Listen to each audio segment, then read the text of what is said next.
Bahamas,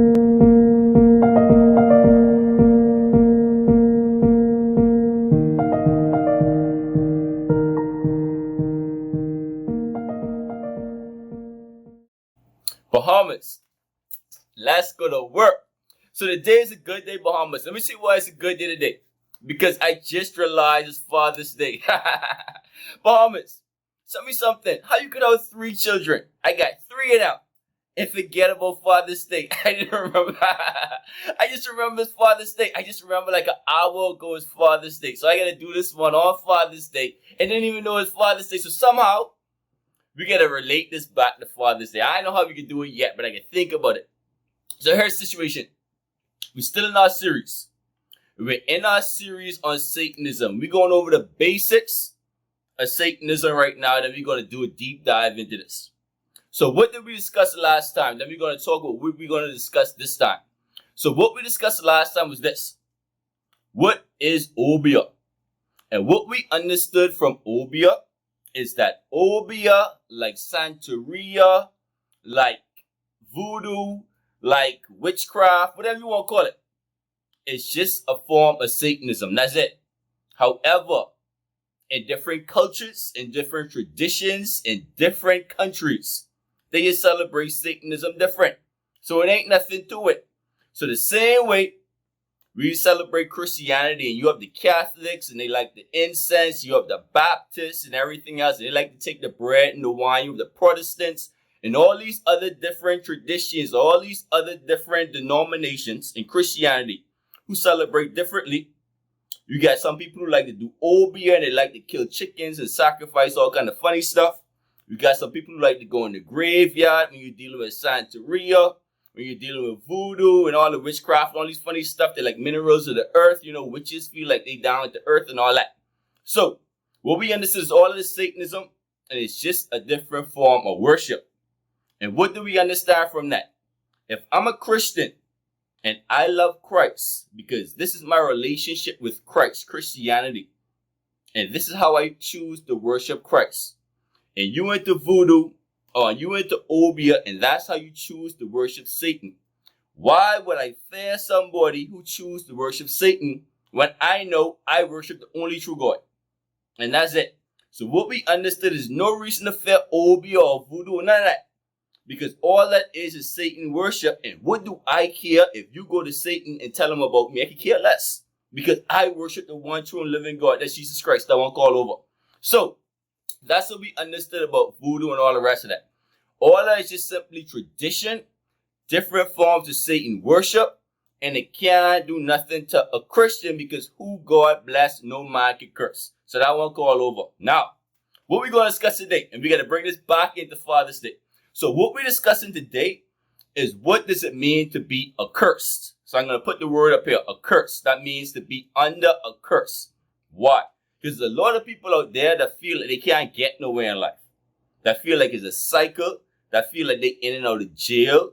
That feel like they in and out of job loss or joblessness. That feel like they in and out of divorce or in and out of court. Come on, let's keep it real. Feel like they always broke. Every time they turn around, they're getting stressed out. The daddy died, a cancer, the mother died, all kinds of stuff going on. So they feel like they're cursed. So accursed means to feel like you're under a curse. And that's what we're discussing today. And how we're discussing today, we're going back to the genesis of this. So the same way when we discussed voodoo, we spoke about the first possession, and we went straight back to the Bible and spoke about the Nephilim. When you had angels coming down and possessing human women, we're going straight back to Genesis chapter 1. Talk about what does it mean to be accursed. So what does that mean? To be accursed is simple. You have God and then you have man. God is over man. Anything that comes between you and God is a curse. I don't care if it's money. I don't care if it's women. I don't care if it's your wife. I don't care if it's children. Anything that comes between you and God, anything that can cause you to sin against your God becomes a curse because that is now your God. It's as simple as that.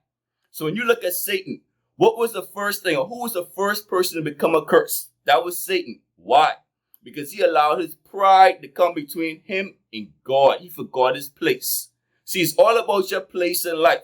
If God said, I am the top, you look up to worship me, there's no way Satan could try to look down at God and say, you know what, I could be God. So he forgot his place and he became a curse. Because nothing wrong with pride. In fact, more people need to have pride. Let me swing this back to Father's Day. One thing I never understand is this. I call some men to turn off the TV right now. How is it that you are man, right? This happens to me all the time. How is it that you are man?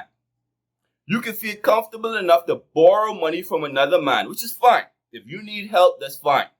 But how do you borrow money, not pay back the money that you borrow, and then come back and ask the same person for more money? I never understand that. Bahamas, that don't make no sense. At that point, you less than a man. Where's your pride? You don't get no pride. So pride is not a bad thing. In fact, I think more of us need pride as men.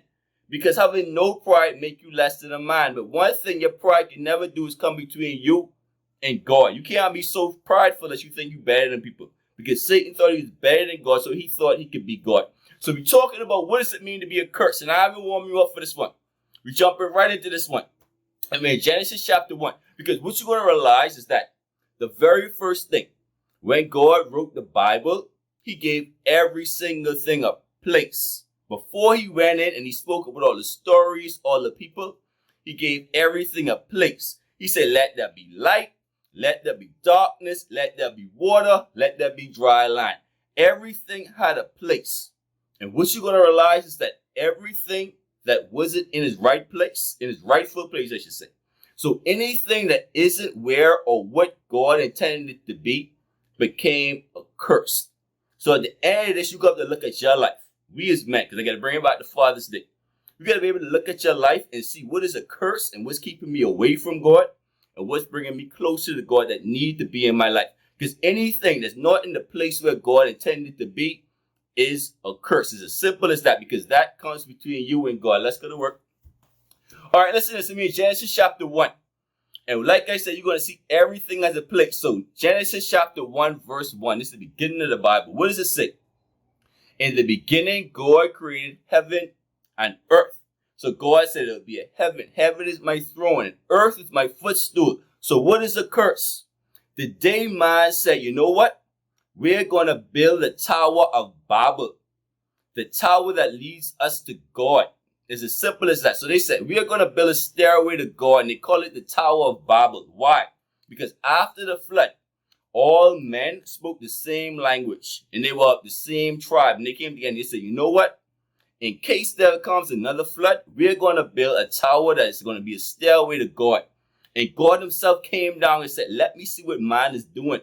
And he looked down and he saw man building this tower. And what he said was, you know what? I'm going to scatter man all throughout the earth.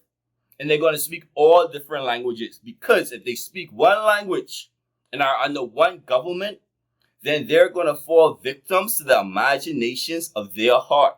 Because see, God knew what would happen in the end time. Come on, this revelation now. So what God says, you know what? There's going to come a time where there's one denomination, one currency, one government. Everyone speaking the one language. But that's going to be with the Antichrist. But before that happens, what I'm going to do, because right now they're trying to build a stairway to heaven, and they're going to try to bring earth to heaven. But earth has its place and heaven has its place. And the only way to get to heaven is through our Lord Jesus Christ. You see that? So everything has a place. And let's continue on. At verse 3, and God said, let there be light. And there was light. And God saw the light, and the light was good. And God divided the light from the darkness. So again, the light has its place. Darkness has its place. But what was plague number 9? The 9th plague on the Egyptians. There was darkness for 3 days. Nobody could see. Why? Because darkness lost its place. If it got who it was, and now there was no light. And it's the exact same thing. Because of what the Egyptians were doing, because they refused to let the people go, darkness became a curse. And let's continue to go through it. And God said, let the waters under the heaven be gathered together into one place, and let the dry land appear. And it was so. And God called the dry land earth, and gathered together all the waters, and called it the seas. And God said it was good. So again, God said the dry land has a place, and the water has a place. See, I'm trying to get to a point. And what was the accursed thing? The flood, when the water came over onto the land and killed everything on earth, except for Noah and the people with Noah. It's the exact same thing. Anything that loses its place, anything that's not where God intended to be, is not doing what God intended to do, becomes an accursed thing. So the minute there was a flood, that became a curse to all humanity, and they were living under the curse. So let's continue on.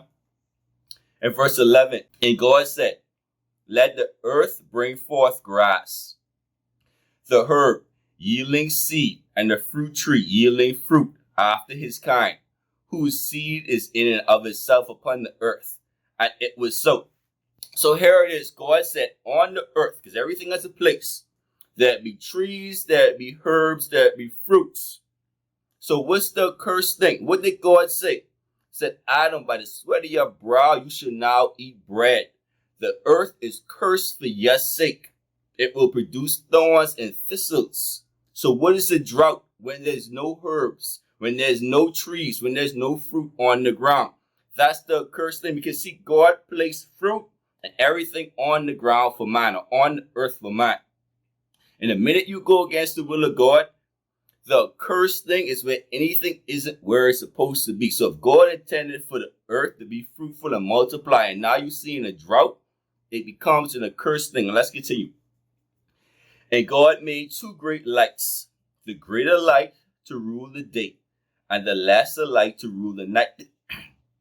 And he made the stars. So here it is, you have the sun and you have the moon. And what do you say? The greater light to rule the day, that's the sun, and the lesser light to rule the night. So what did God say? The sun shall be turned into darkness, and the moon shall be turned into blood before the terrible day of the Lord. That's Job chapter 2, verse 31. It's the exact same thing. Everything has a place, and anything that gets out of place, you see an accursed thing. And verse 20, and God said, let the waters bring forth abundantly the moving creatures that hath life, and the fowl that may fly above the earth in the open firmament of heaven. So again, you see everything has a place. So every creature that can swim lived in the ocean. And what was the curse? The curse is when you saw all the frogs come up out of the Nile onto the earth and in people's homes. And the same thing, everything that could fly, they had a place in the air. And what was the plague? When we saw the gnats and the flies coming to the homes of the Egyptians. So it's the exact same thing. So before we get to man's place in all this, let's just look at Genesis chapter 1. When you look at Genesis chapter 1 and the way God started the Bible, he went into great detail to put every single thing in its place. Light had a place, darkness had a place. The minute darkness covered the earth for 3 days, it became a curse. Land had a place, water had a place. The minute the water covered the earth in the flood, it killed all living things. It became a curse. When you look at the land had a gift, and the gift was to bring forth herbs and fruits. The minute God said, from the sweat of your brow, you shall eat bread, you saw the land become a curse, and you saw droughts come into the earth. What did God say? Every living thing that lives in the water will live in the water, it will swim in the water. When you saw the frogs come up on the land, it became a plague, it became a curse. It's the exact same thing for things that fly. What did God say? Flying things should be in the air. When you saw the flies and the gnats come into the Egyptians' houses, it became a curse. Straight back to Satan.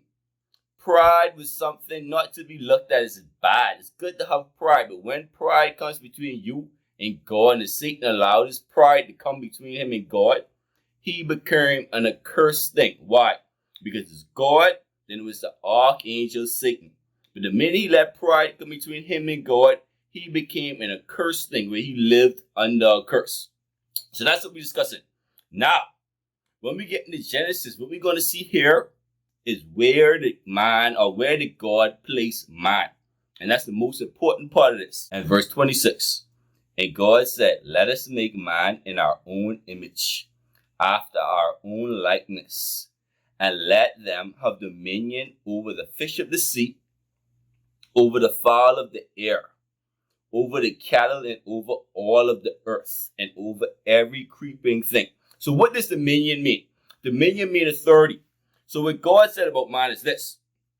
Man is going to have authority over everything that flies, everything that swims, everything that walks the earth. That's air, land, water.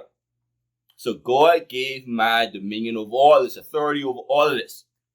So now tell me, where does this say in Genesis that God gave man authority over other men? See, that's the problem right there, Bahamas. This one will go deep right now. Because see, man had a place. Remember, it's God and then it's man. And the minute you allow another man, you fear another man, you praise another man, that means it's God, then it's man, then it's you. You become less than a man. I'm going to work today. See, you make yourself less than a man. The minute you take yourself out of the place where God put you, if God intended for you to be a man, and you praising another man, and you worshiping another man, and you fear another man, then you now become less than a man. And you become that accursed thing. Let's go to work. That's what I'm saying. I can't tell you how many board meetings I've sat in. And I'd hear one vice president say to another vice president, oh, that's my boss. Or this person is my boss. Or the line staff. Well, my boss tell me I couldn't do that. Your boss? How you a grown man? So I bring this back to Father's Day. Let's talk to the men now. How you a grown man, you call another man boss? How you feel comfortable calling another man boss? Explain that to me, Bahamas. I remember when I came back. When I came back from working in the States, I never forget it. It was during the election with Jose Cantalones and all of that. That's when I first touched down in the Bahamas after 10 years. And they was calling Hubert A. Ingram, or Hubert, I don't know his middle name, but Hubert Ingram, they was calling him Papa. I said, huh? You know, I do that Scooby-Doo, say, because you call. Well, you know, like, what's going on here? You call this my Papa? Grown man saying that's my Papa. I can't even joke and say that. See, his Father's Day. I can't even joke and call another man my Papa. That is funny to me. Grown man were calling Hubert Ingram, that's their Papa. And Papa say, they had the whole, it's during election time, they had the song playing, and that's my Papa. I said, what's going on here? This is during the whole, I can't forget it. Because this is during the road works time. I came back home, and it was hard for me to get to my house. And I remember, what's all this going on? And they were calling him their Papa. How am I calling another man boss? I'm going to work today, Bahamas, because God gave you a place. If God said, I am above, and you are right below me, how you put another man between you and God? That's impossible. There's only one king. There's no such thing as blue blood. You pave the roads, and you have the, what you call it, royalty chart. Let me tell you something. There's only one king born in this entire world. And his name is Jesus Christ, the King of Kings. Ain't no other king born. That's it. There's only one king. I don't care what they tell you. There's only one king that was ever born. So let me go off on this one. You take my time. Because I'm doing this one for Father's Day. Anything that's in the wrong place, you place it where it's not supposed to be, is a curse. What I'm trying to say is this. Look at the animals. God said to the sharks, you have dominion. You have authority. So I don't care if it's a killer whale that's bigger than you. I don't care what else is going on in the ocean. You're never going to see a shark bow down to another fish. That's the key to this. And just because you have other sharks with this, so you have one great white shark here, you have another great white shark there, it doesn't mean you can't have multiple great white sharks. So a shark is never going to change from its true nature just because the other sharks. How is it that a man can change from his true nature because there are other men that he feels have more authority or more abilities or, I don't know, or better blood, blue blood, I don't know, better than him? That's impossible. If the sharks can't even do it, a dumb animal understand who he is. Why can't man understand that no other man should have dominion over you? The same way a great white shark would never give another great white shark dominion over them. They may fight. They might kill each other, but they're not going to give another shark dominion over them. Look at the air. What does it say? Sea, air. Look at an eagle. Have you ever seen an eagle bow down to another eagle? That's impossible because an eagle knows who he is. How is it possible that an eagle understand? They have dominion over the air. And we can't understand we have dominion over the earth. And I'm not bowing down to another man. I don't care who Papa you is. I don't care how much prime minister. I don't care none of that. Let's go to work. Think of it on the line, a lion. Have you ever seen one lion bow down to another lion? They might fight to the death. But a lion ain't bowing down to another lion. Because a lion know who he is. But somehow we as men, we don't know who we are. How does that make sense? So we become the accursed thing. The minute you put another man over you, what did God say? God went to Samuel and said, they're asking for a king. And God said, the reason why they asked for a king is they have rejected me. Not you, they have rejected me. And let me tell you what a king will do. A king will take 10% of everything that they have and take the finest of what they have. All the resources, all the crown line, give it to their cronies. And what's the 10%? And show you have a 10% VAT. They would take the best of what you have because you want a king, because you want a king to go before you instead of having God going up before you. So how is it that we as men want another man to have dominion over us? It don't make sense, Bahamas. And that's the conversation we're having. So the conversation we're having on Father's Day is this. God gave you a rightful place as a man. And God said a man has dominion over all the earth, over all the sea, over all the air. So God gave man dominion over all the sea, all the land, all the air. So how is it possible that we're the only creature in this entire world that would give another man or another living thing dominion over us? When even the animals know better. When a lion, an eagle, a shark, they all know better. Come on. Let's continue on in verse 27. So God created man in his own image. And in the image of God, he created male and female. He created them. So what does that mean? That means that God put something distinct in you. He said he created them male and female. Does that mean it's impossible for a man to be a woman and for a woman to be a man? It's as simple as that. We can go deeper with this one. Hey, gosh, you'll cut off your TV in a minute. The situation is this.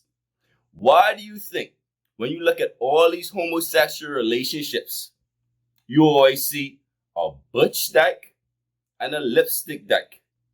In a male homosexual relationship, you always see a top and you always see a bottom. Because it always goes back to what did God say? Man and woman. So even in a homosexual relationship with females, it's a female acting like a man and the next one acting like a woman.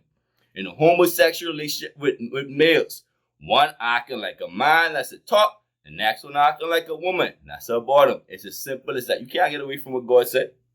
And you become that accursed thing. How? Whenever you say, this is my place. So you change the whole natural way of things. It's saying, my place is not where God intended for me to be. Let's continue on. At verse 28, and God blessed them. And God said unto them, be fruitful and multiply and replenish the earth. And here we have it. You can see this is the strongest part of this. So as we close Genesis chapter 1, what did it say? God blessed them. It said, be fruitful, multiply, and replenish the earth. So if the blessing was to be fruitful and to multiply, then the curse had to be World War I, World War II, where we killed off millions of our own. Abortion, the war against babies. So we're killing millions of babies every single day. If God said to be fruitful and multiply, we're killing off each other every day, whether it's drugs, abortion, wars. What does that say about us? What else did it say? And replenish the earth. How do we replenish the earth when we're making nuclear bombs to destroy the earth and weapons of mass destruction to destroy the earth? And subdue it and have dominion over it, over the fish of the sea, the fowls of the air, and every living thing. So what am I trying to say? What I'm trying to say is this. This is how we can wrap this one up. God put everything in its rightful place. Anytime you choose to be somewhere or in a place where God never intended for you to be, you or it or whatever that thing is becomes an accursed thing. The problem is this, because see, we get into Satanism. But the problem is this. I got to go over the basics. The basics are this. Everybody thinks somebody trying to work all beyond them. Ain't nobody need to work all beyond you. Why does a human being need to go to the devil and say, attack this person? The devil attacked God. So if the devil attacked God, why do you think bad things happen in your life just because somebody cursed you? The devil don't need nobody to tell him to curse you. Come on, let's go. Think about it. Let's think sensibly about this, bombers. I'm trying to say to you this. The devil on his own accord said, let me attack the King of Kings and the Lord of Lords. So if the devil could attack God on his own accord, you being a human, why does he need someone to come and work over you or work voodoo or cut off a chicken head for him to say, okay, now let me attack this person? That don't make no sense. The devil attacking you all on your own. When you were born, there was demons assigned to you. So this whole thing with this one working, this curse, all that don't make no sense. So let's get that straight. And furthermore, for you to live under a curse is impossible unless you curse yourself. Because whom God bless, no man can curse. But if you allow sin into your life by having an accursed thing over you, so whether it's money, clothes, whatever it is, whatever doesn't have its rightful place in your life becomes an accursed thing. So how do we remove the curses? And that's how we can end this one. How to remove the curses? You have to look in your life and say this. Sin has no place in my life. Because when you look at the Bible and you look at Genesis chapter 1, God gave everything a place. But he never gave Satan a place in your life. Satan's place is in hell with all of his angels. So Satan doesn't have a place in your life. So while sin may enter into your life, you may have committed adultery. There's no place in your life to have an adulteress. There's no place in your life for you to be having a sweetheart and adulterous affair. Why? Because when you go to heaven, what are you going to say to God? Eve gave me the apple? That's what you're going to say? Whoever the adulteress is, but Susie tell me to do it, it don't make sense, Bahamas. It's the same thing with your children. If you have children who are outside of your life, then that becomes the accursed thing because there are places in your life. So if you have children you don't talk to, whether it's children during a marriage or not during a marriage, whatever it is, then they're in their wrong place. It becomes an accursed thing because there are places in your life. It makes you less than a man. So that becomes an accursed thing. It's as simple as that. Homosexuality. I don't know your life. I don't know what you're going through. I can't judge you. So you may fall into homosexual acts. Let's call them that. But a homosexual relationship where you say, you know what? Homosexuality is right. This is what I want to do. That has no place in your life because then it becomes an accursed thing. And that's what it means to be a curse. A curse is simply when something that God never intended it to be, or it's in a place where God never intended it to be, or something is in your life that wasn't intended to be there, is there. So if God placed the water here and placed the line there, and now the line is covering the water, it becomes that accursed thing. But whom God bless, no man can curse. So this is how I want to end this. I don't care what you're going through in life. I don't care how bad your life is, whether it's joblessness, whether your children don't talk to you, whether you just been through a divorce on this Father's Day. You can be having the worst Father's Day. If God placed you there, what I mean is you praying to God, you looking to him for direction, you asking for the forgiveness. So that's where God have you. That's impossible for you to be a curse. It's as simple as that. So what you want to do is order to your life. I don't care where you are in life. I don't care how you feel about it. I don't care what the devil whispering in your ear. You have to go to God.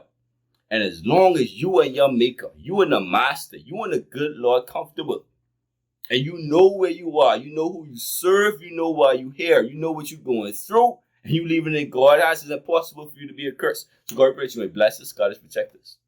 Help us always to look to God for the answers, and never the man, and never in our own eyes. In Jesus Christ's name we pray. Amen. Well, I don't know what will happen now. We've got some difficult days ahead. But it really doesn't matter with me now because I've been to the mountaintop. I don't mind. Like anybody, I would like to live levity has its place. But I'm not concerned about that now. I just want to do God's will. And He's allowed me to go up to the mountain. And I've looked over and I've seen the promised land. I may not get there with you, but I want you to know tonight that we as a people will get to the promised land.